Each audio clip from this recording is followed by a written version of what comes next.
to have you on board. That's, I guess, the right thing to say, have you on board. Yeah. Yes. We have Sure. Vanshika. Vanshika is the youngest panelist today, but that doesn't take away from how dynamic she is and what she's building. So she's building a community called Cool Kanya, which is enabling women to find, the perfect job, perfect profession. And she's just started building it, but it's already looking fantastic. And I think Lakshmi as a community really, finds just so much synergy with Cool Kanya. So Vanshika, amazing job. Thank you for joining us today. Thank you. Have Mansi, who is welcome. Mansi, who's fund manager. Very few women who are women and fund managers. So Mansi comes from SBI Mutual Fund. Mansi, thank you for joining us. And I think it's very important for people who've joined in to know what fund managers do. Thank you so much. And we're going to take this through the while we do the panel. Hi, Faye. Hi, good evening. Good evening. Faye, I think, needs no introduction. Faye, I was just introducing all the panelists while you were coming in, and we're just waiting for Kanika to join in, and then we can begin. How has your day been, Faye? Good. I was just putting together, we do a nightly news bulletin, which goes out at 9 o'clock. So I was just putting that together before I came in to join this. So it was it's great. It's a great one. I'm an audience. I listen to it. Oh, fantastic. So it's difficult to find that, just that right balance, because we want to keep it at 10 minutes, but then there's so much going on to just prioritize what we think is important and, not. So that's what takes up a lot of the time. Super. I can imagine and I like the way you deliver it. It's just very, it's how news should be. It's how we've grown up listening to news. Yeah, it's how we grew up. Remember? Yeah, correct. Listening to. Okay, I think while we wait for Kanika, we will begin because we already have people who are waiting. Okay. So, welcome to our next panel in the series of Unstereotype. Unstereotype essentially means that, stereotype is if you're doing finance, I've faced this. If you're doing finance, you got to dress boring. Stereotype is that women have to ride scooties and not bikes. Stereotype is that women wear saris only when they grow older. Stereotype is that any conversation about women has to have just women, as we are doing today. But in Lakshmi, what we've done is on Women's Day, we are actually calling a man to speak. So it's time that we broke all these stereotypes. And I think if you're trying to be normal, like Maya Angelou once said, that if you're trying to be normal, you will never know how amazing you can be. Which is why we have this series, which is why we have all these gorgeous women here with me who are shining examples of not being normal and just being so amazing. Thank you, ladies, for joining us. Captain Nivedita Bhasin, Faye D'Souza, Kanika Tekriwal, Mansi Sajeja, and of course, Vanshika Goenka.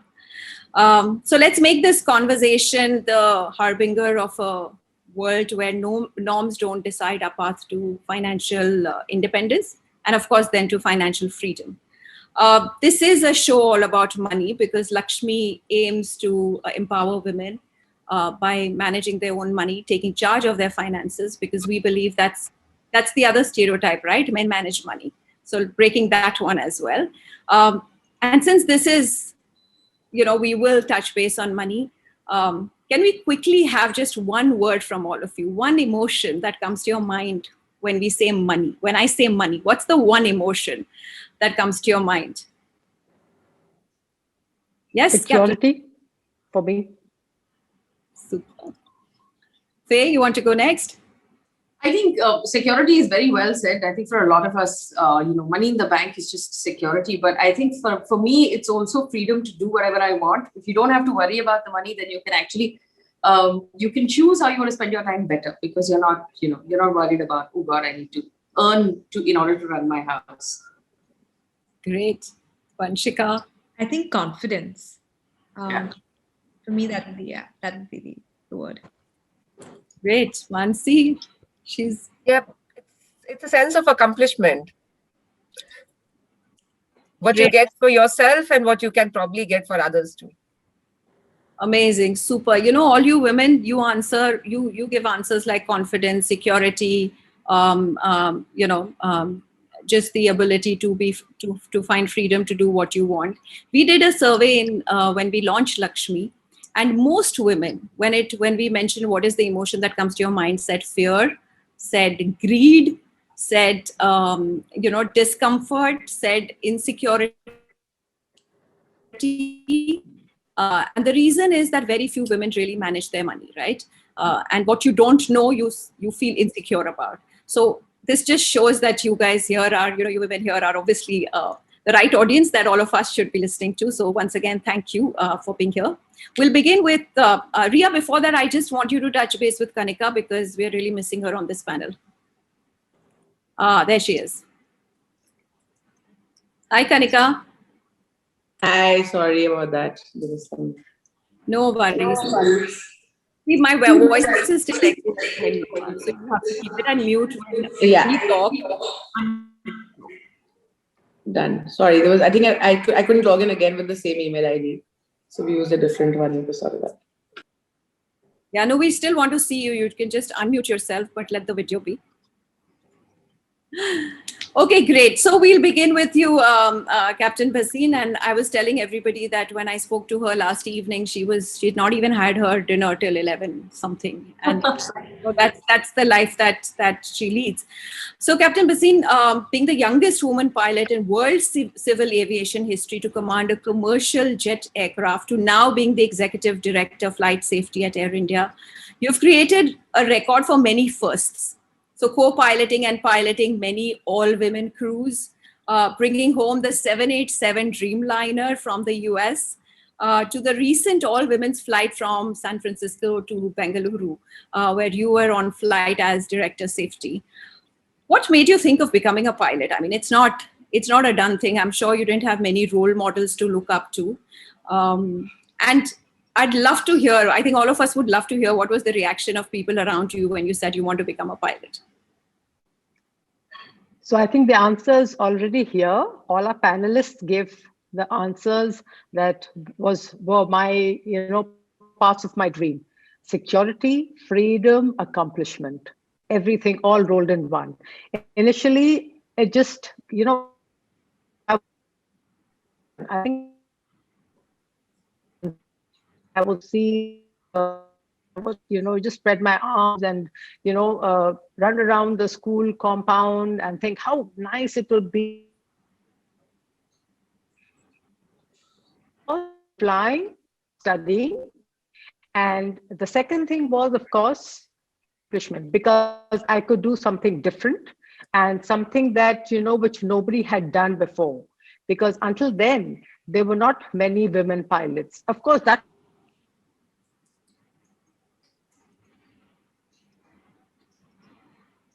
I think I lost you.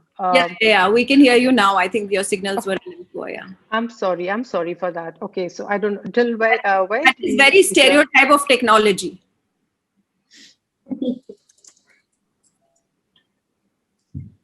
Yeah, I think we've lost her again.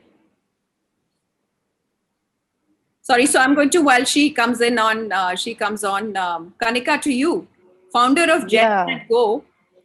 Sorry, sorry, Captain, are you?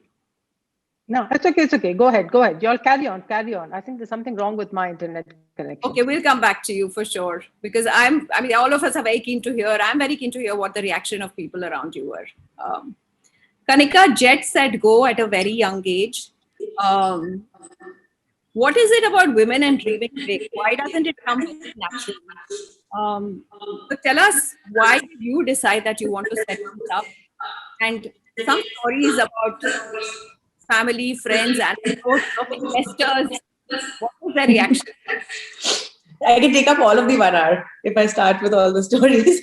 But, you know, I think I wanted to become a pilot since I was really, really young. And I belong to a very Marwari business family where when I went and told my dad I want to be a pilot, he was like, हमारे घर की बेटियां दूसरों के लिए काम नहीं करती. And, I was like, and then, it obviously took me aback. And then he said, even if you want to work in a family business, it's got to be in finance or something like that, where you don't have to meet the external world. Marketing and all, you have to interact with men, this, that, no husband will like it. And I mean, that's the world I came from. So I said, okay, if I can't become a pilot, I'm going to have a bunch of pilots work for me. With no offense meant, Niveta ma'am, but yeah. And, it's I think being a woman has had its own advantages and disadvantages. Everyone's become a bhaiya or an uncle in every government department whenever I wanted help. And that's helped miles. But at the same time, I remember the first time we went to pitch the company to a customer. And I was very young. I think I was 22 or something like that. And I walked into that person's conference room right at the end. I was the last person to enter. And he was like, excuse me, miss, can you ask everyone what would they like, tea, coffee, etc.? And I wanted to cry right then because, I was like, this is my first sales pitch and this guy thinks I'm an assistant. What's going to happen? And I think it took all my courage and faith to just hold back the tears. Some came out for sure. And just sit there and convince him. And then he was like, "Aap plane udaoge, aap plane chalaoge. Beta, aap kuch dusra kaam kyun nahi dekhte ho?" But today, of course, he's our biggest customer. He's our biggest champion. And he has I've done tremendous number of workshops in his organization to sensitize HR towards hiring women. At the time we met, I think they had about 2% women in admin secretarial roles. Now he very proudly tells me, because of you, I have 30% women and 27% in my senior leadership. And I think every time we meet, he's trying to see the graph. So yeah, I think, it at the early stages, it is very unnerving. But as you get used to it, and it's up to us to look at it, the advantages. As we look at the advantages, the world's your, playground. Yeah, sure. And I love that story that you told me, that you went to your uncle and you said, "Kitne zero the, pata hai kya?" Exactly. So, when I wanted to start the company, I remember we were sitting at the breakfast table and I was like, I'm going to do this and I'm going to raise so much money and I'm going to do this. That time, everything was on paper, all in my head, not even on paper. And he looked at me, my dad's younger brother, and he looked at me like, "Beta, teko pata hai, 1 crore mein zero bhi kitne hote?" And I actually did. I hated maths all my life. So that was the first thing I went and checked. Now that I can tell you how many zeros in every particular figure, because that's the only thing I'm looking for always. Yeah, I'm sure you're talking millions and billions now. So yeah, but yeah, so I think, small things like that. But yeah, it's not easy. I don't think we are, as children or, when we're growing up, at least my generation, which is not a very, I'm 32, so I'm not that old yet, but we've never been told that you're allowed to dream big, that you should dream big, you should think about conquering the world. I was always told, "Beta, gore ho jao, vajan kam kar lo, shaadi karni hai." Every birthday I would get a piece of jewelry from here, there. And I used to sit with my legs in the air. And I remember my mom would always say, "At least sit like a girl. Who'll marry you?" So, we were never told, "Oh, go win that football match or go win this or go do that." And so I think it's a lot to do with the conditioning and the environment we grow up in also. And to be very honest, I haven't seen it change. I was at my 17-year-old cousin sister's house the other day. Again, a very typical Marwari family. And her mom said the same thing: "You're eating so much food, going to marry you." Which is really weird, but yeah. That is terrible. Totally. So, I mean, I think I've always seen that, if something doesn't really scare you, what you're thinking of doesn't really scare you, then you're not dreaming big enough. Right? And thank you, Kanika, for sharing that. Faye, from being a financial journalist to an active protagonist on our dinner tables, right? Because all of Faye said this, right? So everybody's debating about that.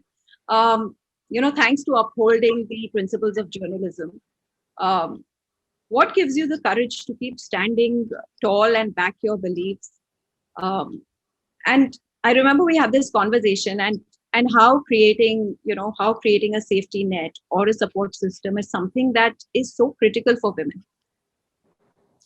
Wow, those are a whole bunch of questions. So yeah, I mean, a lot of people don't know this, and everybody keeps asking me where I was before 2018, because it's almost like I came out of the ground. Nobody remembers what I did before that. It's because I spent many, many years being a journalist in business news, dealing with personal finance and investment and investor rights. And in fact, I'm so happy that you're doing this, because investing for women was something that I felt very passionately about. I really believe that someone needed to pay it attention. I'm so happy that you're the person to do that for the women of this country. When I shifted, I also think that, being a business journalist sort of instills a certain style. It's less aggressive. It's more based on citizen rights, on investor rights. It's more based on understanding things. We were taught by our editors your main job is to help people understand things better. And so that sort of carries through, and it gave me a different perspective from those people who spent their entire careers tracking politics, which is a completely different breed of journalist. But if I were to singularly point out how finance played, a part in my life, I started investing in mutual funds, because working in a business news channel, you're not allowed to invest in stocks. There's a conflict there. Not that, I recommend it also to anybody. I started investing in mutual funds when I was 24, and a really small amount of money, a couple of thousand rupees a month. And I would just put money away. Every time I got an appraisal at work, I would increase the contribution or start a new fund. And this went on for a while. I used that money, as a down payment to buy a home, almost 10 years later. And when I decided to quit my fairly decently paying job and hoped to be an entrepreneur, although I didn't have a plan, because it was a very sudden decision saying that, okay, this is not working out, we have to go our separate ways. I was empowered by the fact that I had saved money for so many years, that I could make that decision. When the choice was between having the security of a salary or a job, in a large, well-known company, we just quitting and walking off without any plan in hand. You can only do that when there is money in the bank, and you can only have money in the bank if you've saved. So that really changed everything for me. If I didn't have that, I don't know what I would have done or how I would have done it, because I wouldn't have the confidence to make that decision. So that's really been the big change for me. But listening to the other stories, that the other panelists were telling, and I love to hear stories from women, because so few women actually come out and say this. Like, someone thought I was an assistant or a secretary. I luckily did not face any real prejudice on the ground as a reporter on the field, because there are many women working as reporters. For me, the interesting part was when I became management, because there is a man's sort of world, right? So I was told very interesting things. Like, one of the things that I was told which shocked me was news is a man's business. People who watch news are largely male, and so they do not consider a woman credible. There is less credibility from simply being a woman. So I was told or advised to hire a man to sit next to me to make the program sound more credible. And I was like, it was amazing. And this was a very serious conversation. Seriously, I was being told this. Somebody else once came up to me and said, "Tum ladki ho, tum pyar se apna kaam kyun nahi chalati? Like, why are you so aggressive on air and also, with other teams that I work with?" And I thought it was really interesting, because at that point I had not been a ladki for over 12 years. I was a woman, but somehow people will happily say that to you. And nobody would ever say that to a man, right? Nobody would walk up to a man and say, "Dude, why don't you get your work done with love?" I mean, it's a ridiculous concept that anyone would even think of saying that in a workplace. And I remember one meeting I was in, which was, we broke away for chai, and one of my colleagues came up to me and said, "Sweetie, you know what I was thinking?" Sweetie. And I was like, "You know what? I don't care what you were thinking. And now I expect you to walk around the room and address every man here as sweetie before we can finish this conversation. Because if you don't feel comfortable calling so-and-so, who is the CFO of this company, sweetie, why are you comfortable saying that to me?" And I realized then that it was because I was among the few women in the room at that time. And, maybe this will stop over a period of time if we keep calling it out, and B, if we find ways to bring more women into more rooms. So I'll stop there, because I could go on forever with the number of anecdotes I have on the things that people have said to me. Absolutely. I remember when I just started working in the financial services and went to a business channel for the first time, they actually told me, ma'am, wear a sari, it's more credible. And I was like, okay. And I'm so glad we've come a long way from there, right? Yes, I hope we have. But We have, and all of you here are proof of the fact that we have come a long way. And I think a lot of the women who are watching us, and we did a panel yesterday as well, it's heartening to see, what along and the kind of confidence, and I think the enablers that we've built along the way. So thank you for sharing that, Faye. Vanshika, you chose to start your own company, Cool Kanya. It is really taking a difficult route. I know. I mean, being a founder of a startup is not an easy job, and for you to say you're heir to a very, very large business company,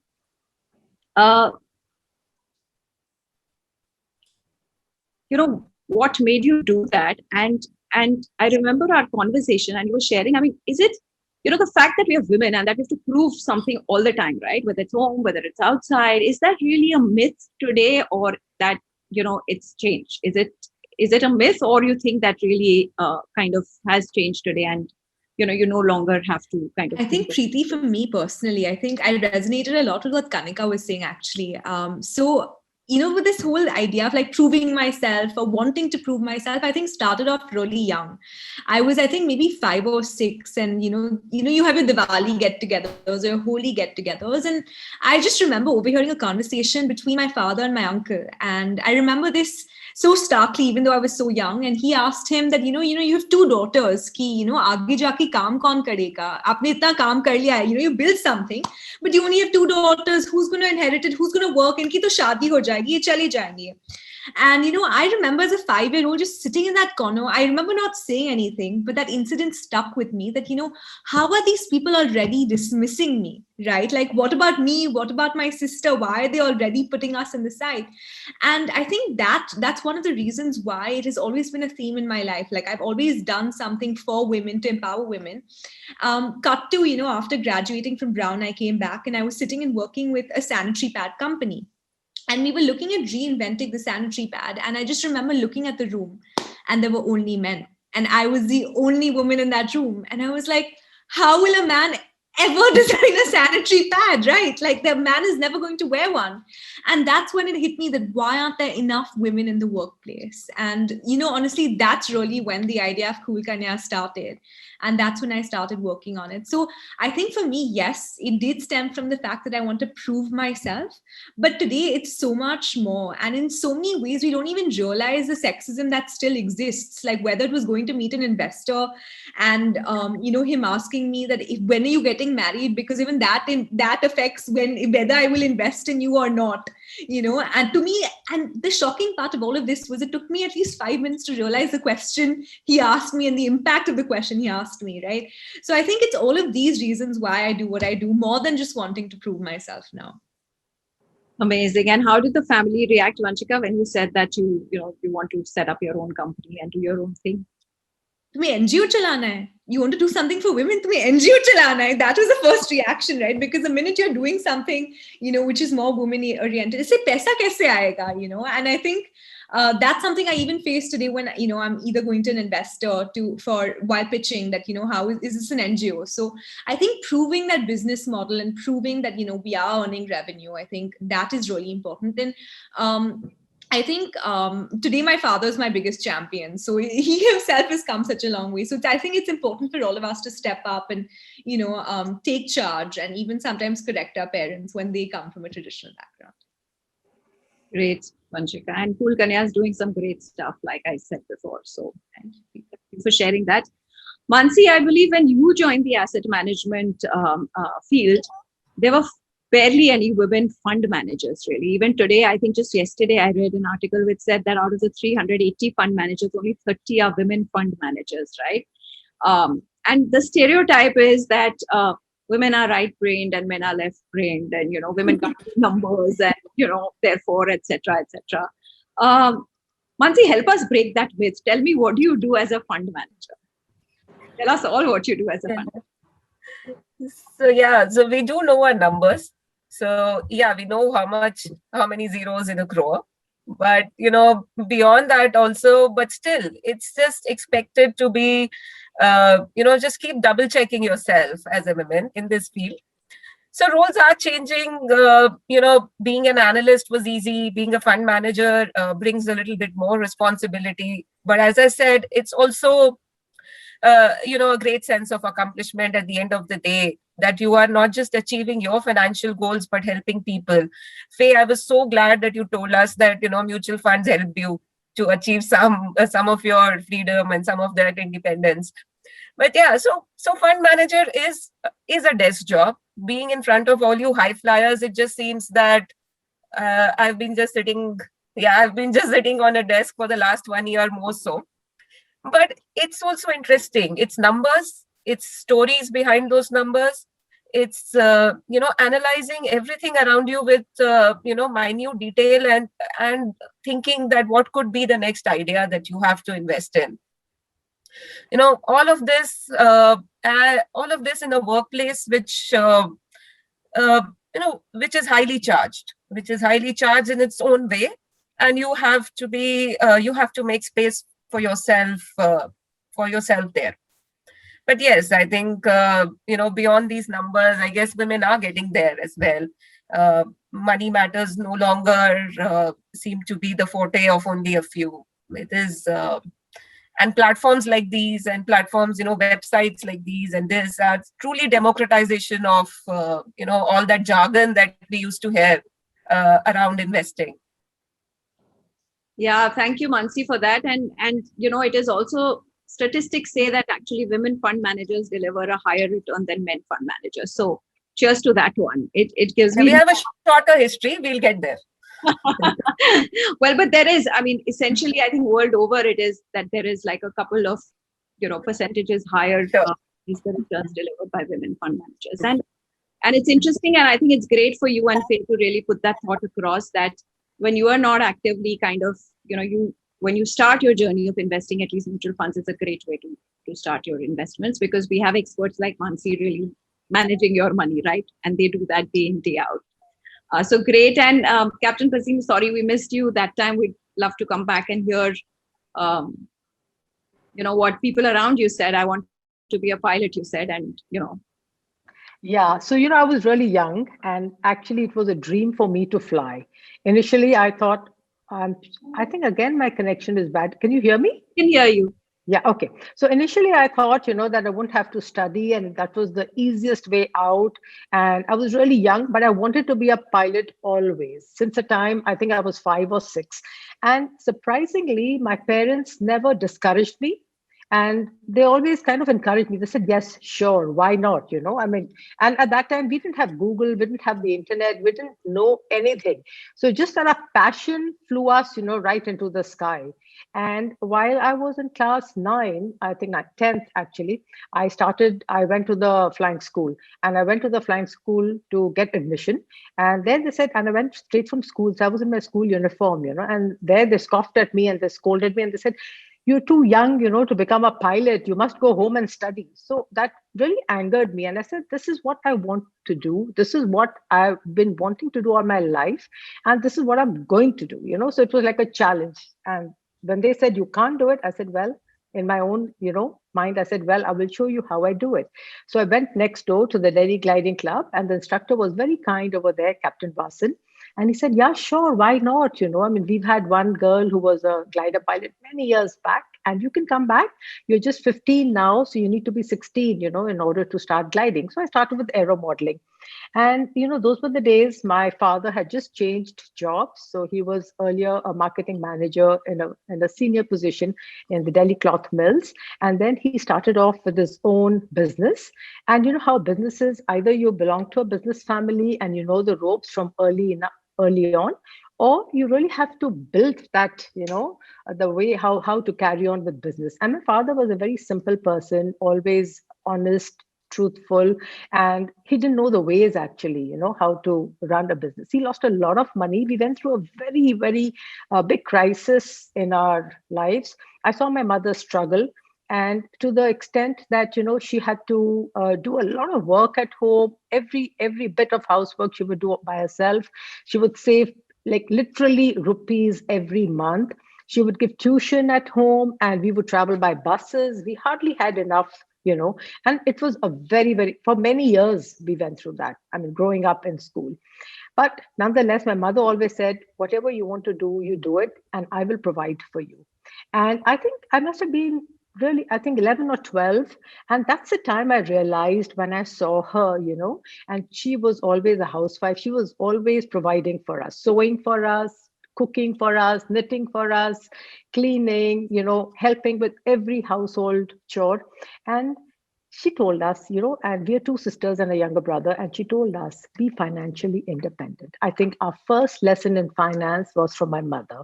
And we saw how much you had to struggle, to save the little, money every month. And she would put it aside and not let my father know that she was saving money. And that was the beginning of our lives. I think I was in class 8 one time, and I was looking out of the window. And, in the reflection, my school was in Chanakyapuri. Behind the flying club, and I would see the aeroplanes take off and land, so I would keep looking outside. And it was an algebra class, and the teacher threw a chalk at me, and she said, hey, you, she asked me a question, and I was dreaming, so she said, if you look out the window, you're going to get a big 0 in your class. But that's how life is now. I look out of the window all my working time, and I get paid to do that, So that's how life has turned. Now when I meet people, now, my children are both pilots. When I meet my friends, or I give a talk someplace, I tell everybody, I said, don't think that what you see me as, I've been like this all my life. Well, I've had a lot of struggles. I've grown up in a very difficult situations. I've lived in places where I didn't want to be because I had to fly, because I got a scholarship. I mean, I can accommodate and I can do anything. And, you have to learn from your experiences. And that's what life teaches you. Like I think Kanika said, I think somebody said, women, if we are assertive, we are termed as being aggressive. And it comes across very widely in my field. Because it's just a very thin line for us, being assertive or being termed aggressive.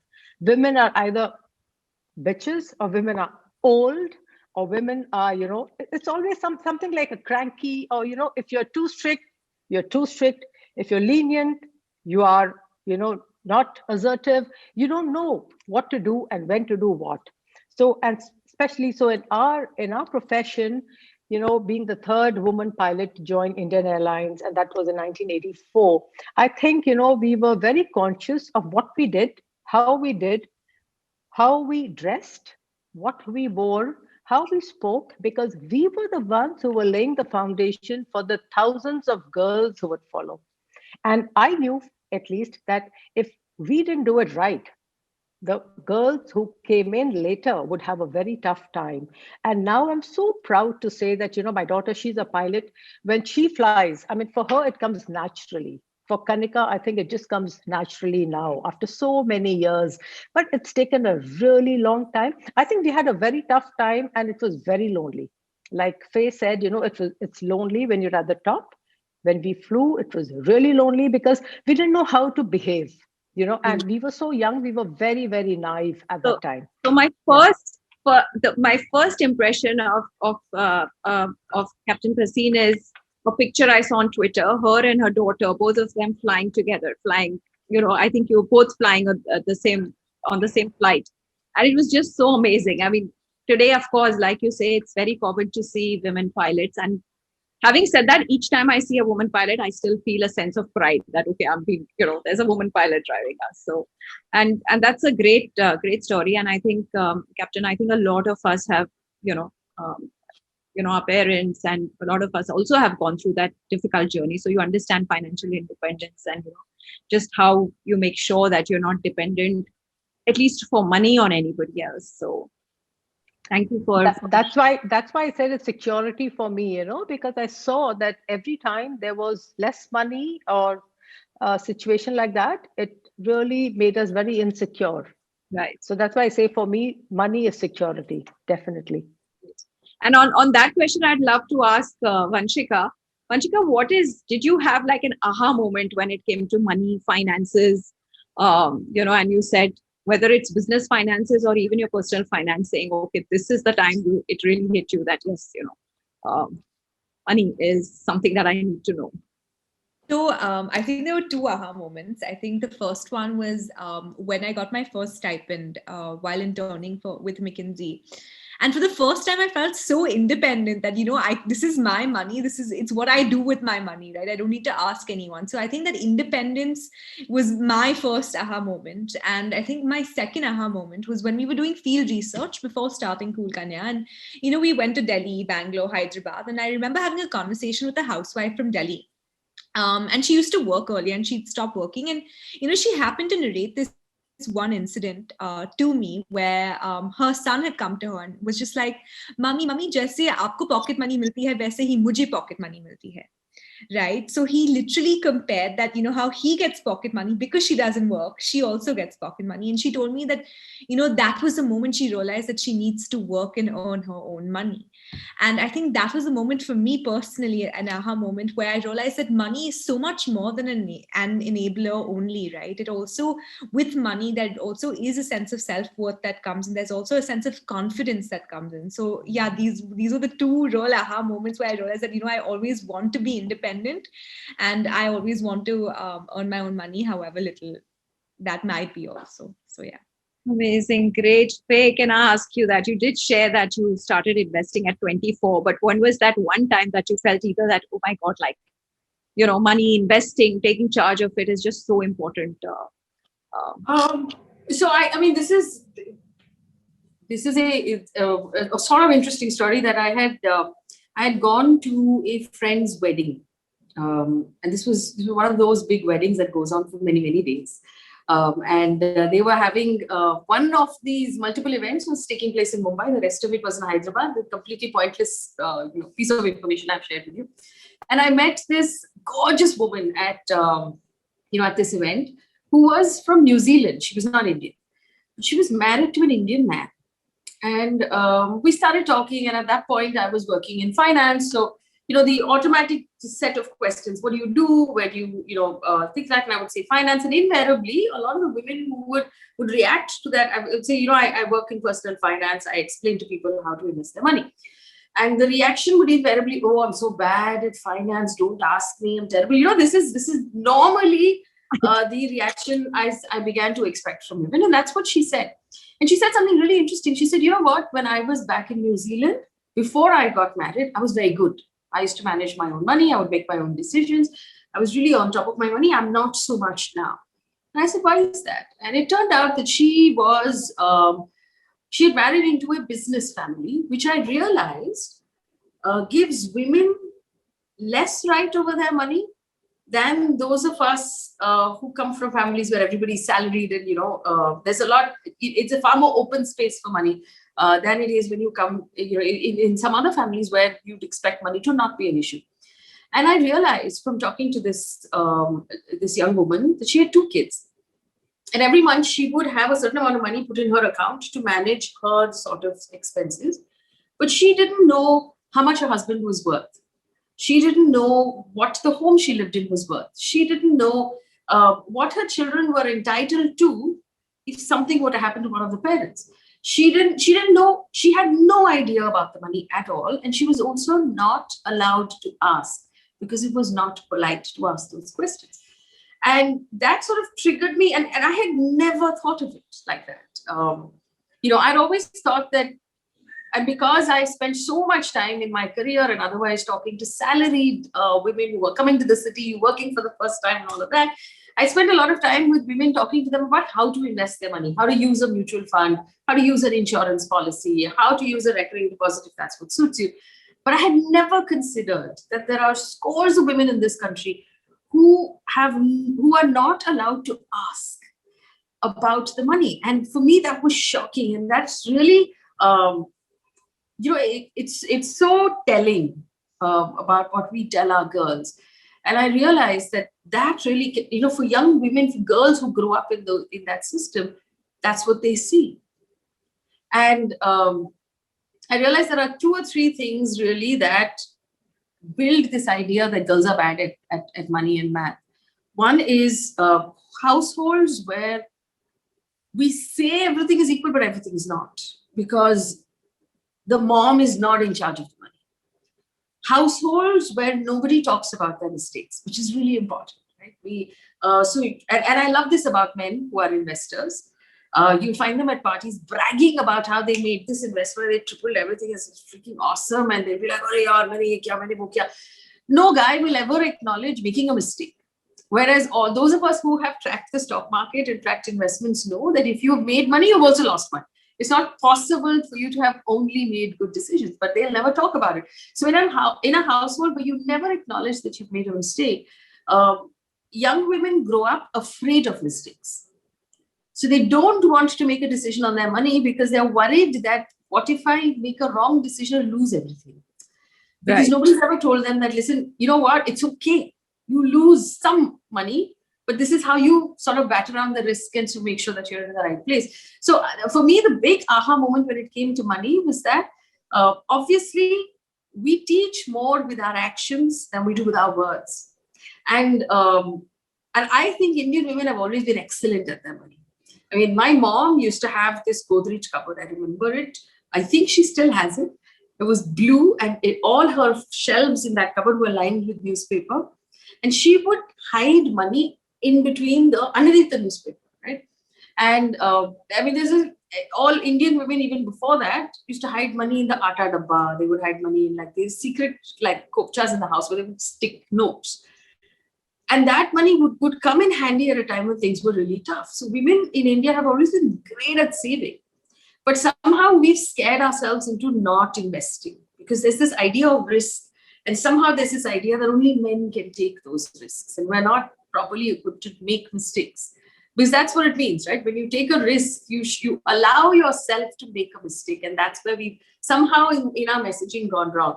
So I think that the earlier we start people off investing, the better it is. I've invested, I've made mistakes. I've in fact lost most money because I file my taxes late, like most journalists. I'm sloppy. I never get it done on time. But I think that, there's a lot to be done in teaching. And while we have amazing women like we've got on the panel right now, who teach by example, that you need to follow your dreams, you need to do whatever you want to do, you need to believe in who you want to be. I think we also need to tell young girls that money is not scary, that money is empowering. And every time you make a mistake, it will teach you something important. So you should not be afraid of making mistakes, because then we'll build a generation of women who aren't afraid of mistakes and aren't afraid of investments anymore. Absolutely, Faye. That was so well said. I couldn't have said it better. And, I think it's so important. I do feel that women, we kind of self-doubt has just become integral to us because of so many years of conditioning. And self-doubt, especially about money, is, even higher. And we did this survey last Diwali in Lakshmi, where we spoke to women, so single women. So I'm sure all of you know this, that the number of single women in urban cities or urban areas is rapidly increasing, right? So we did this survey with single women, just married women, and married women with children. And it was very interesting to see the results. So amongst single working women, only 30% or 34% women actually take their own money decisions. The rest of them, it's taken by whoever. It could be father, brother, but just a male, counterpart. It could be a distant LIC agent who is a family member, but will still understand, her money journey better. When the women amongst the married women, so the minute you got married, that number dropped from, a 34% swiftly to a 28%. And the minute they had a child, that number went even lower. Essentially, but when you looked at the number of women teaching their children to save, 98% houses, it's the mothers teaching the children to save. And we asked the children as well, right? That who takes care of money in the house? And most children, majority said daddy, and it really kind of, these numbers hit home. And I'm so glad that you bring this up. And that's what Lakshmi is aiming to do, right? we want conversation. So we had a post once that said that a man is not a financial plan. And interestingly, men liked it more than women did, right? They are also keen to say that, okay, we are happy to share this load.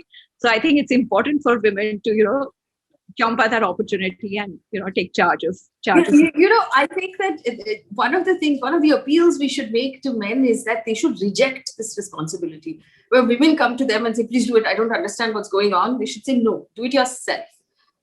Because it's just a question of doing it once when you sort of build that confidence. There was a washing machine ad, right, which said share the load, and I think we should do it reverse. It should say share the load, and I think we're very, very well equipped to do it, and also I think it's much easier now that it's digital. It's smaller amounts. You can begin with very, very small amounts. So I think life is a lot easier. Kanika, aha moment of money, investing. So many. I'll be honest with you. I think it was the first time I bought a house with my own money. I never even knew how much money it took, but and I was like, it's just a house. How difficult? You take certain. I mean, not to sound privileged or spoiled, but I think we always take certain things for granted, right? Like we always had a nice house to live in, and then suddenly I was like, okay, I want my own house, and then I went, and then getting. So then my father. So it's really funny. So since I grew up in a Marwari family, the first thing my dad always taught me since I was small was never borrow money. He used to always say, never borrow money. If you want to build a business, if you want to do anything, you should use your own money.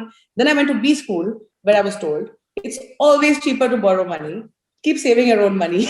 And I remember this professor telling me that you'll borrow at this percentage and your own money if you save, and you can multiply this and do this, do this, do this.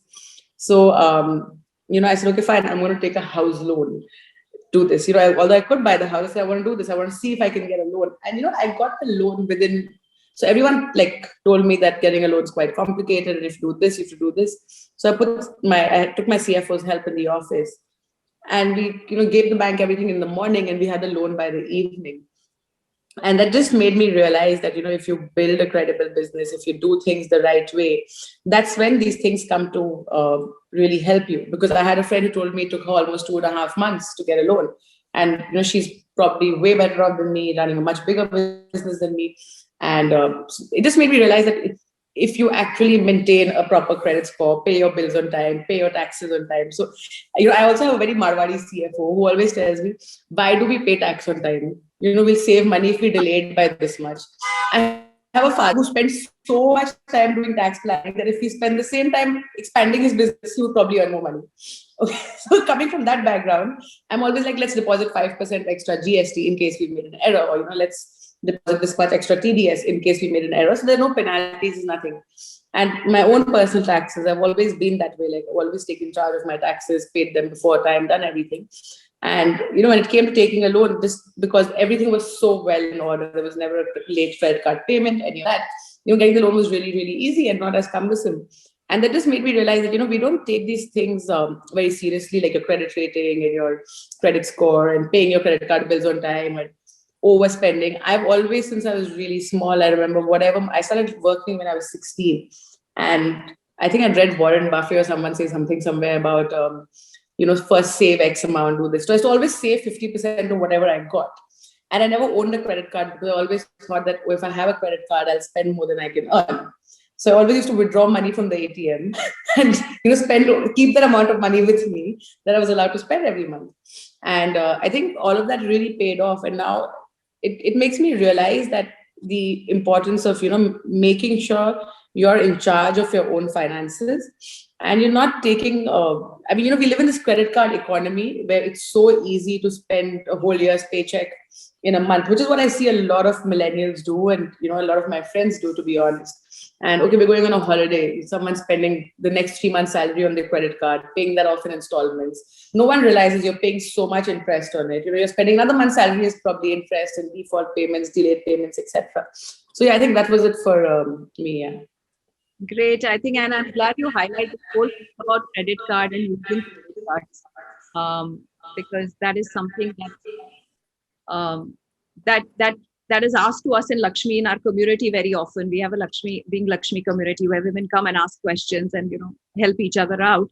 And this whole thing of credit card being bad and good, right? That's always a question that's being asked. And I think it's so important to create a credit history right now. And, especially, and I think women have anyways a benefit when they go for home loans, etc.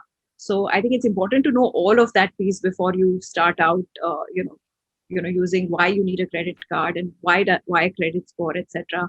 And Mansi, that brings me to you. And you had a very interesting story about, about really saying that what worked very well for our parents may not work well for us, and how that changes. And completely.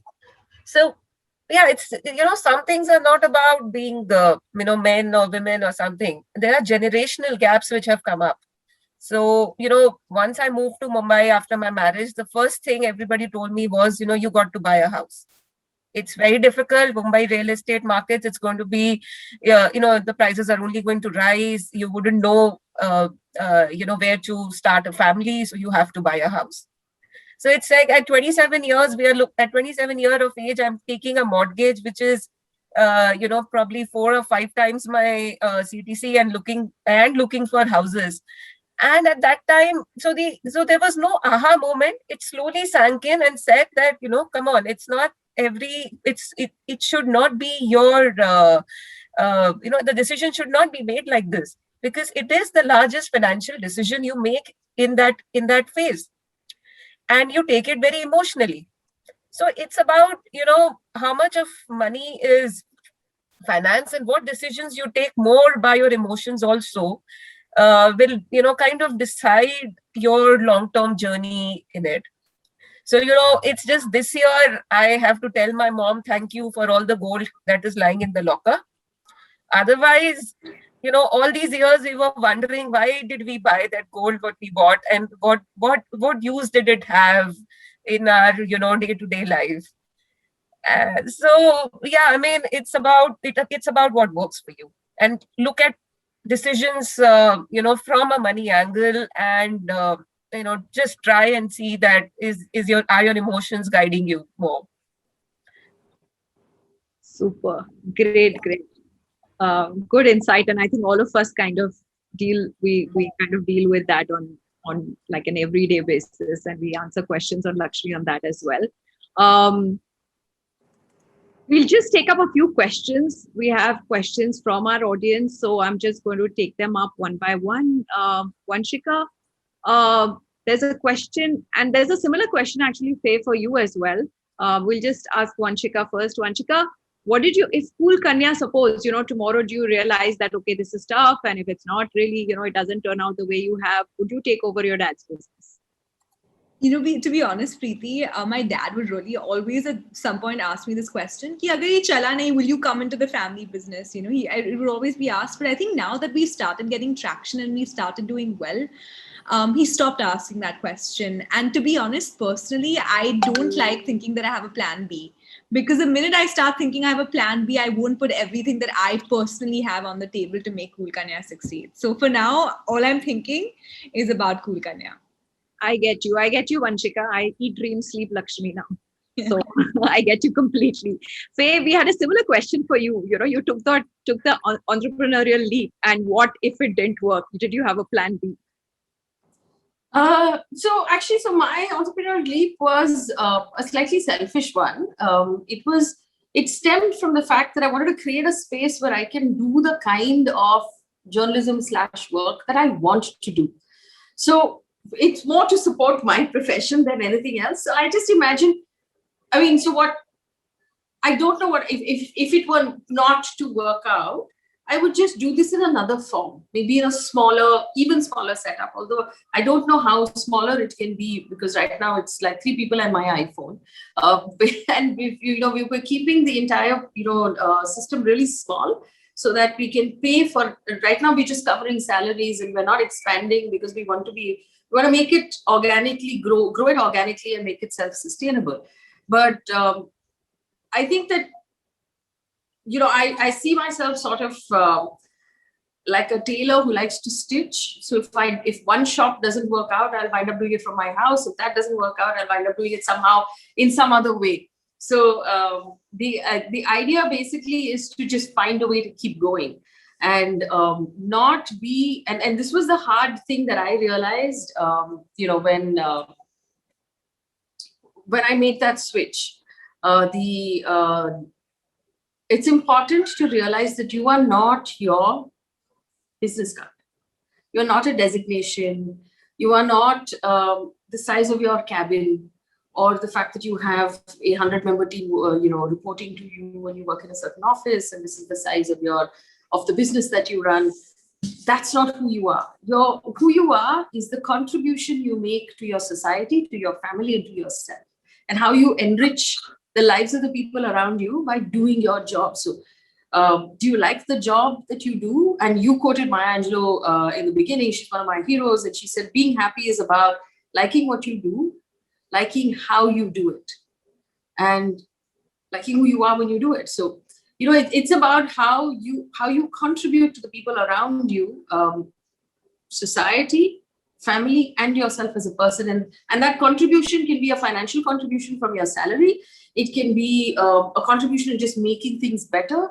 So it's important to sort of realize who you are. And for me, being an entrepreneur is an extension of being a journalist. And so if it weren't to work out, I'd find a new way to continue to be a journalist, I guess. Great, amazing. And on that note, Faye, I also think that a lot of women who are taking the entrepreneurial role, and as well as wherever they're working, I feel that we're so inclined towards having that impact, right?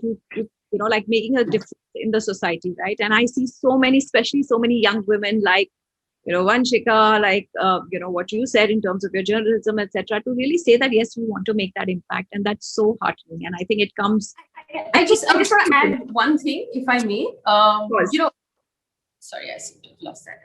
So I just want to add one thing, which is that, when I first started driving a car, my dad one day made me take out the tires, exchange them, and put them back by myself. Because he said, you cannot drive a car if you don't know how to change a tire.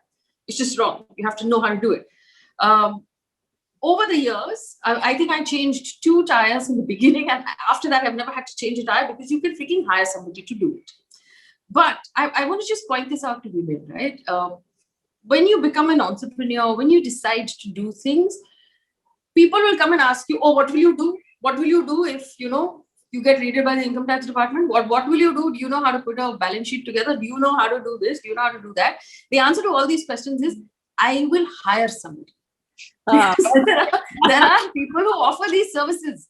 Okay, you don't have to know everything, and every time someone asks you that question, then it creates a sort of fear in your heart, right? I don't know how to do this. How am I going to do this? Oh, I don't know how to put a balance sheet together. I don't know how to make a presentation. How to work on what my cap table is going to look like.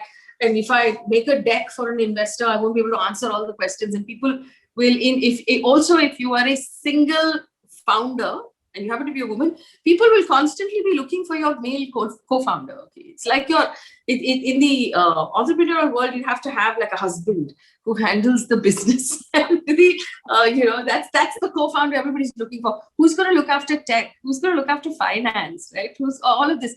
Dude, I am. And if I feel the need, I will hire somebody to do that. So just don't allow anybody to spook you with questions. Always know that you can hire somebody to fix the plumbing in your house. Just like that, you can hire someone to do the jobs that you don't know the answers to. That's what they're there for. Nobody expects you to know everything. Totally. And I think in an entrepreneur's life that's what you look at, right? You say that I will do, my job is to visualize, create the vision, work on the business plan, but not obviously external resources are always available. Well said, Faye. That was really, really very powerful. Captain Bhasin, we have a question from one of our from the audience saying that, we're talking about this men and women kind of a thing, but a lot of women actually find great support from their partners or from somebody in their life where, for example, for me, I think my father is an idol. He's always been supportive. He said, yeah, you want to do this? Okay. I'm sure, I have that confidence that you will be able to do it. So for you, is there anybody who is, who's that one person or, who's I think, Preeti, when I started flying, I met my husband very early in my career. So he was flying for Vaidut and I was flying for Indian Airlines, and we met while we were still training. And I think the first person I saw and I liked, I said, I have to marry. And he said, I have to marry too. So within 9 months of meeting each other, we were already married. And that was the first time that, a pilot had got married, an airline pilot had got married, because the earlier two ladies who had joined before me, they were not married. And I knew actually from a very young age, I knew perfectly well what were my priorities, what I wanted to do. So I definitely wanted to fly. I definitely wanted to have a family. I definitely wanted to have children. And because I wanted to have everything, I didn't want to let go of anything at that point of time. And I think, and because my husband's father was a pilot, I think that got him to be really tolerant towards a lot of things. So we shared everything, including our finances. I mean, I didn't have a chance to say this, but from the beginning, from the time we got married, everything, our finances were totally separate. We got a very good fund manager from a multinational bank very early in our careers. And she told me, and it was a lady, and she told me, like Mansi. So she told me, she said, you are working, you must have a separate account where your salary comes in, you make your own investments, let your husband make his. And from the time, and we were so young, I was 22 and my husband was 23 when we got married. And now I'm a grandmother. I've got a young, cute, almost 2-year-old grandson. And it's been always like that. He's always supported me in every which way. You go to work, I will look after the children. And once the children were a little older, there was a time where I thought I would quit. And then my children were my biggest supporters. And they said, Mommy, we want you to fly. We are so proud. My friends feel so proud when they see you in school and you come and talk to them. So I think at each stage, initially it was my parents, then my husband, my father-in-law, my children. So it's been a journey, where at each stage you get somebody who supports you. And the moment you feel a little underconfident of carrying on in your profession, you get somebody. Absolutely. I think it's very important. Like I keep saying, as women, there's no harm. One of the things that we should do is create support systems, because this work-life balance really doesn't exist. It's not a truth, right? So Faye has to drop off, I think. So Faye, before you go, 3 money lessons for our 3 money lessons. Okay, I'm going to give gender agnostic money lessons. It would be great if you think of them as money lessons for women, actually, because I do think that, there are pointed lessons that women Okay, so first, the first money lesson for women is to start. A lot of times people say, I'll start when my next bonus comes, or I'm saving, when I hit 1 lakh, I'll start, or something like that. Just start now. With your 5,000 rupees, it's fine. Or with your 500 rupees, which I keep telling people is the starting, the minimum amount you can invest in a mutual fund via SIP is 500 rupees a month, right? What you spend on these oversized cups of coffee right now. Just put it in a mutual fund, just start. Second lesson for me is that it's okay to make mistakes. You'll lose some money, that's fine. You're investing for the next 30, 40 years. A couple of $1,000 is a great fee to pay for the lesson of life. It's fine to lose that money. And that brings me to my last lesson, which is you are investing for the next 30, 40 years, right? Don't put in money to take it out at the end of the year. Don't put in money to take it out at the end of 3 years. This is the money that's going to look after you when you get older. And nobody else is going to look after you when you get older, because we have no social security in this country. So put aside money for your retirement that's only yours. Keep bank accounts that are only yours. Make investments that you make your decisions on, and you can hire people to do it. And a lot of people think that you have to be an expert. So this is my definition of what an expert should be, or what you should be when I say you should be financially dependent. At any given point of time, you should have a ballpark idea of how much money you have and where that money is and why it is there. So I have this much money totally in all my savings, out of which X amount is currently in equity via stock market, X amount is currently in mutual funds, this much is what is in my house, and this much is what in my savings bank account. As a rough example, that's enough. You don't have to know what the stock market did today. You just have to know where your money is. So that's 4 lessons. actually. So one bonus. These are my lessons for women.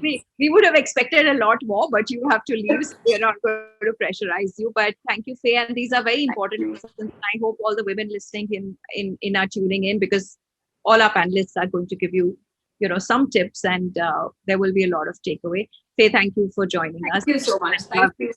You have news now. So thank you. Bye. Sorry, I do a live at 8:00 and it's 5 minutes past. I'm sorry. All right. Bye. Bye, guys. Bye. It was lovely to meet you all. Bye. Vanshika, we have actually a question for you, and then you can follow it up with money lessons as well. 3 money lessons for women. But before that, there's a question from somebody asking that, is it important, especially when women take career breaks, etc. So when they apply to, say, a job or a new role, is your academic qualification very important, or, how do you kind of get back? I think that's the major question, that you obviously don't have skills, you've taken a break, you don't have the academics. So how do you, what is it that can speak volumes for you to get that job, or what can you do to get that job? So I think there are 2 things, right? One is don't underplay what you did before you took that break, right? A lot of times what happens is, as women, we underplay that, I've taken two years off. You underplay what you'd already learned, because that is still of value. I think that's the first point. The second point is, you need to highlight what you learned in those 2 years. Life is your biggest teacher, right? More than a job, more than the experience. Do not underplay that, right? So I think what always helps women when they've taken a break is writing on your cover letter what you did during that time. Be very specific whether you took a break for being a mother, and what motherhood taught you. Maybe it's multitasking, maybe it's dealing with stress. Outline that really specifically. And I would say the third thing is, when you've taken a break, if you have time, use that time to upskill. So you're still in touch with the workplace, you're still in touch with what's going on. So you don't lose touch with that reality, because otherwise it impacts your confidence. So make sure you do these 3 things. And if you want any more advice, you can join the Cool Kanya community. Vanshika, that was so, I love the point that you make about don't be, highlight what being a mother, what motherhood has taught you. I think most women, as women, we are apologetic if we take a break for motherhood, right? We'll say, oh, I had a baby, so I had to take and I'm so happy that you highlight that. It's, that one should highlight that, okay, this is what I've learned, that motherhood has taught me. Great suggestions. And money lessons, of course, 3 money lessons. Okay, the money lessons that are very important to me. First is, don't fear the jargon, because I did. For the longest time, I was like, oh my God, what does this mean? So I think don't get overwhelmed by the jargon. Read up. The second thing I would say is, experience is the best teacher. So start investing. Like Faye said, you will make mistakes, but experience is the best teacher. And the third thing is, you're not too young to start, right? So even though my parents have probably put money aside, I have started my own, I've started investing on my own. I have also created my own emergency fund. So make sure that you do things for yourself and you save money for yourself. And another thing that I've started doing is knowing where my money goes. So, utilizing the apps that you have, tracking, okay, this month I've spent this much, this month I've done that. So these are a couple of things that I do. Great, amazing tips. So I think budgeting, saving, starting investing, knowing where your money is going, and of course building an emergency fund, that is critical. I think everybody has to do it. Again, gender agnostic, but women more than men, I think, to have that stash, their own stash of money somewhere to fall back on. I think it's very important. Thanks, Vanshika, for sharing that. Kanika, we have a question for you from somebody who asked that, is it that I'm from Ujjain and I think you are from, are you from Bhopal? Yeah. And she says, does it make a difference where you are from? That she quickly said, if you're from a city which is not like tier 1 city of the country, it kind of is a bigger obstacle. I think it's a misnomer, right? I mean, I'm from Bhopal, very small town, non-entrepreneurial town. I went to boarding school. Again, everything was done for us there. So I don't think it really matters where you're from. It's about you yourself and, how you motivate yourself. You have to be your biggest champion every single morning. And that's the only way it's going to be. And I think some of the countries, the world's greatest success stories have come from places whose names I can't even pronounce. I mean, I didn't even know Jharsuguda existed on this map till I had to land a plane there 5 years ago. And now I know a lady from Jharsuguda who's assembled a toy plane of sorts on her own. So yeah, I really don't think it matters where you come from. Great. And 3 money lessons. You might kill me for this first one, but I think Don't say anything, I'll kill you for. so I think a lot of times, like I've seen this with some of my friends, we're very hard on ourselves as women also, where we think it's important to be disciplined and not buy the things we want, or not get happiness for ourselves. So I think it's very important to find the right balance. And while you're saving, while you're doing anything, I think taking care of your own happiness is also very, very important. So I think balance is the most important thing to me. I have a bad day and I do go cuckoo shopping, but I put a limit on it and I go to whatever I feel like. I remember lockdown opened up and I'm walking into Chanel and the guy saying, "Really, you really want to shop?" I said, "Yes, I want to. All my 4 months of being locked down alone, I'm going to take it out on you today." So I think balance is important. And I think another very important lesson I've learned, and I keep saying it again and again, is that you don't try to cheat the system. And if you make a mistake, pay the penalty as soon as you can and move on with it. And that's again something I see a lot of people ignoring. I've had friends who had tax notices after tax notices come to their houses, and they've just been like, what will happen? We're a digital economy right now, and there's no getting away with doing wrong things. And I think the third thing is, investing sounds really serious and really. I remember a friend saying, "This is like rocket science, man," but it's really, really simple. And you can make it as fun as you want to. And I think you're doing that with the app, and you're trying to. So I think it's not as hard or as complicated as it looks to be. And often a lot of people, get addicted to trading in stocks, etc. And that's a very wrong misnomer again, that people think investing is only about buying stocks or trading on the share market, etc. So investing can be fun, and you've got to learn. You don't need to learn, like go to B school for it or be a BCom graduate for it. It's very, very simple. It starts with opening a post box office account, which we did for all the help at home, going up to, of course, the world's your platform. So yeah, I think those are the 3 things I could say. Great. Thank you. Mansi, we have a question which I would love to answer, but since you are the financial expert today here, we really want you to answer this. Is that today there's a woman who's either sitting at home or working, and she wants to just start her, her investing journey, of her financial journey. What are you going to advise her? And also, those could be your 3 money lessons as well. Yes. So see, these questions come in, I think, and the first thing I would say as a money lesson is, don't be afraid to ask questions. We kind of always think that, we think that if we ask some stupid questions, people are going to think that, you don't even know so much. It's not, don't be afraid to ask questions. So that would be the start of your investing journey. That when you say that I'm not afraid, I'm going to even ask what a savings rate in a bank is. I'm going to ask the question and get that answer, get that answer for me. I'm going to ask that why one share trades at 100 and the other is 1,000, and still you like the 100 rupee one more. These are basic, questions which people, are always afraid to ask, and should ask about these things. Yeah, and as most people said, there is no greater teacher than experience. So you have to, kind of put the money somewhere, and then only you will track. And that's a professional thing also that I have seen. Unless I start, looking at a particular sector or a particular company myself, it would be just there on the radar, but not fully there or something. So basically, when you put you put money behind that idea, that's when you start tracking it. So there's no greater teacher than that. And maybe a third one, which I'm repeating maybe, is keeping that emotional thing out of the money situation. You need insurance. Yes, go for it. Decide that perhaps your 3 month, 6 month expenses are good for you, but then after that you have to think about it as a financial decision, and not so much as putting emotions behind it.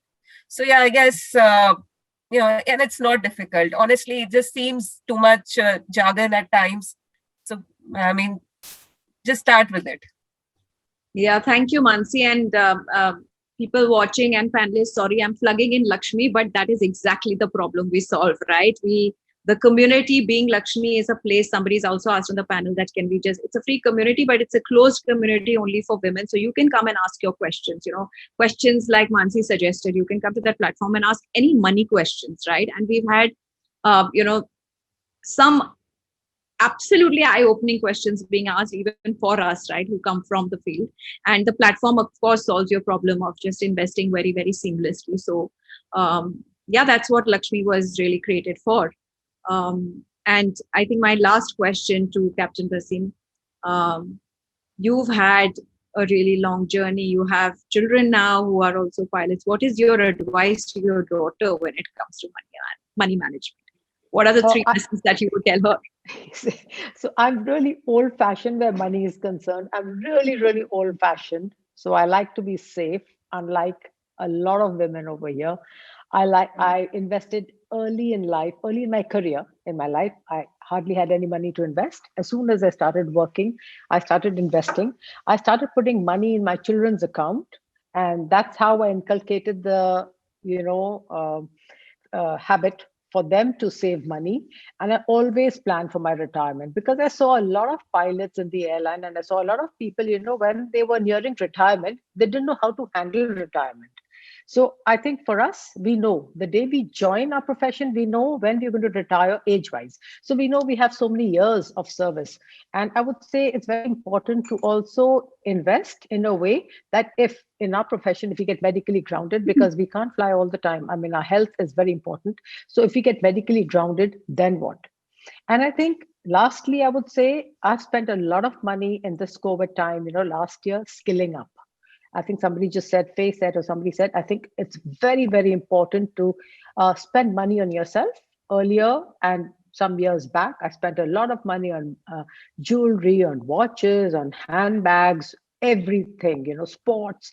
But last year, my money, I spent many, not thousands, lakhs. And this was to skill up. And that is just, to give me a sense of achievement so that once I retire, if I want to do something, I'm totally accomplished for it. And as luck would have it, I did so many courses in safety. And now I find myself in the neck deep of safety and being the safety director. And it's really helped me. So you know what? It's always the hunch that you have. I mean, what you want to do, you should do, because that's what is life. That's what life is all about. And I think it's always, life just gives you what you need at that particular point of time. So I think be safe. For me, I think it's be safe, have a lot of money, but plan for your retirement so that when the day dawns, you're totally ready for it. So every time I would ask my fund manager, "Ab ho gaya? Up, can I leave? Can I stop flying now? Is it enough?" So I think 3 or 4 years back, he said, yes, it's enough. So after that, I said, okay, fine. I think now I don't need to work. So every day I thank God and I'm very grateful that fine, I think I've done well for myself, been safe and reached here that I can survive a few more years all by myself. Great. And look like this glowing grandmother. I don't think anybody here will believe that you're a grandmother, but yeah, amazing. So I think for our audience, great lessons from our panelists. I think the few money lessons that come out, of course, is one, dream big. You can dream big and you can work towards it. All of them here are shining examples. Like I said, create emergency fund, create retirement fund, start investing, start small, ask questions, because financial independence and financial freedom essentially is freedom from fear. And I think, thank you panelists for joining us, for telling us how you can start journeys that you dreamt of and fearlessly stride forward. Thank you everybody for joining us. Thank you, Captain. Thank you, Vanshika, Mansi, Kanika. Thank you so much. It's been a pleasure talking to you. Unfortunately, we have a lot of questions, but you were committed to this time and I don't want to take any more. So if possible, we will send you the questions, and if you can send us reply, we'd share it with our community. Sure. Thank you so much for joining us. Thank you. So much. Thank you so much.